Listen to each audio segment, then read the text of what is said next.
আসসালামু আলাইকুম আমার ইউটিউব বন্ধুরা, সবাই কেমন আছেন? নিশ্চয়ই ভালো আছেন।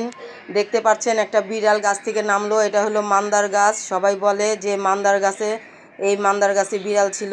এটা হলো আমার ফুপুর বাড়ির পুকুর। এই পুকুর থেকে আমাদের জন্য আমার ফুপু শাশুড়ি মাছ ধরতেছে। এই সেই মান্দার গাছ।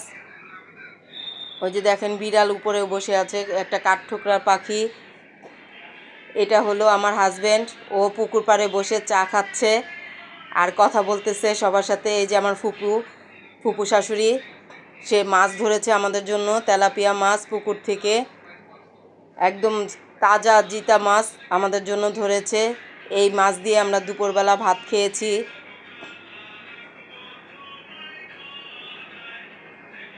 এই দেখেন মাছ এখনও একদম তাজা তাজা মাছ ধরে ধরে আমাদেরকে, যে কয়দিন আমরা ছিলাম, আমাদেরকে এই পুকুর থেকে মাছ ধরে খাওয়াইছে আমার এই ফুপু শাশুড়ি। নিজে হাতে মাছ ধরেছে। ওই দেখেন হাঁসগুলা ওইখানে লাফ দিয়ে নেমেছে, নামাতে মাছ সব অন্য সাইডে চলে গেছে। তাই আমার ফুপু শাশুড়িও রাগ হয়ে গেছে। আমার